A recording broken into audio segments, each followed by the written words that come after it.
حضرت ابن عباس رضی اللہ تعالیٰ عنہ کی روایت ہے کہ انہوں نے حضور اکرم صلی اللہ علیہ وآلہ وسلم کو یہ ارشاد فرماتے ہوئے سنا کہ جنت کو رمضان شریف کے لیے خوشبوؤں کی دھونی دی جاتی ہے اور شروع سال سے آخر سال تک رمضان کی خاطر آراستہ کیا جاتا ہے۔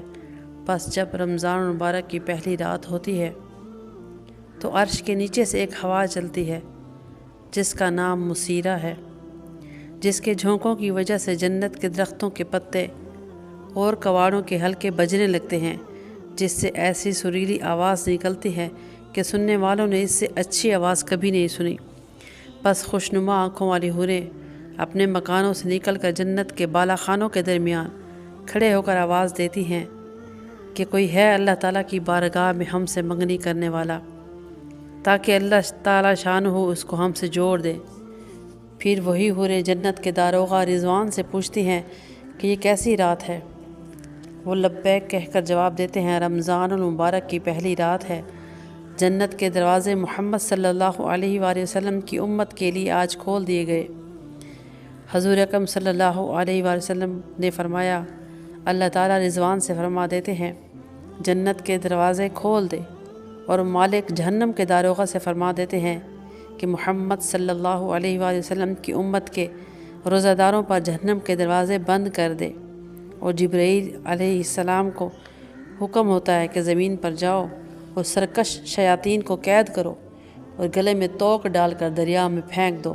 کہ میرے محبوب محمد صلی اللہ علیہ وآلہ وسلم کی امت کے روزوں کو خراب نہ کریں۔ نبی اکرم صلی اللہ علیہ وآلہ وسلم نے یہ بھی ارشاد فرمایا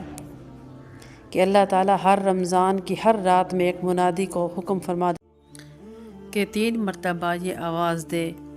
کہ ہے کوئی مانگنے والا جس کو میں عطا کروں، ہے کوئی توبہ کرنے والا کہ میں اس کی توبہ قبول کروں، کوئی ہے مغفرت چاہنے والا کہ میں اس کی مغفرت کروں، کون ہے جو غنی کو قرض دے، ایسا غنی جو نادار نہیں، ایسا پورا پورا ادا کرنے والا جو کبھی بھی کمی نہیں کرتا۔ حضور صلی اللہ علیہ وآلہ وسلم نے فرمایا کہ اللہ تعالیٰ شان ہو رمضان شریف میں روزانہ افطار کے وقت ایسے 10 لاکھ آدمیوں کو جہنم سے خلاصی مرحمت فرماتے ہیں جو جہنم کے مستحق ہو چکے تھے، اور جب رمضان کا آخری دن ہوتا ہے تو یکم رمضان سے آج تک جس قدر لوگ جہنم سے آزاد کیے گئے تھے ان کے برابر اس ایک دن میں آزاد فرماتے ہیں۔ اور اس مہینہ میں ایک رات ہوتی ہے جس کو شب قدر کہتے ہیں، اس میں اللہ تعالیٰ حضرت جبرائیل کو حکم فرماتے ہیں کہ وہ فرشتوں کے ایک بڑے لشکر کے ساتھ زمین پر اترتے ہیں، اور ان کے ساتھ ایک سبز جھنڈا ہوتا ہے جس کو خانہ کعبہ کے اوپر کھڑا کرتے ہیں، اور حضرت جبرائیل کے 100 بازو ہیں جن میں سے 2 بازو کو صرف اسی رات میں کھولتے ہیں، جن کو مشرق سے مغرب تک پھیلا دیتے ہیں۔ پھر حضرت جبرائیل فرشتوں کو تقاضا فرماتے ہیں کہ جو مسلمان آج کی رات کھڑا ہو یا بیٹھا ہو، نماز پڑھ رہا ہو یا ذکر کر رہا ہو، اس کو سلام کریں اور مصافحہ کریں اور ان کی دعاؤں پر آمین کہیں۔ صبح تک یہی حالت رہتی ہے۔ جب صبح ہوتی ہے تو حضرت جبرائیل آواز دیتے ہیں، اے فرشتوں کی جماعت، اب کوچ کرو اور چلو۔ فرشتے حضرت جبرائیل علیہ السلام سے پوچھتے ہیں کہ اللہ تعالیٰ نے محمد صلی اللہ علیہ وآلہ وسلم کی امت کے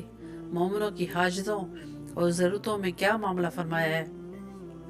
وہ کہتے ہیں کہ اللہ تعالیٰ نے ان پر توجہ فرمائی اور 4 شخصوں کے علاوہ سب کو معاف فرما دیا۔ صحابہ کرام نے پوچھا، یا رسول اللہ صلی اللہ علیہ وآلہ وسلم، وہ 4 شخص کون ہیں؟ ارشاد ہوا کہ ایک وہ شخص جو شرابی ہو، دوسرا وہ شخص جو والدین کا نافرمان ہو،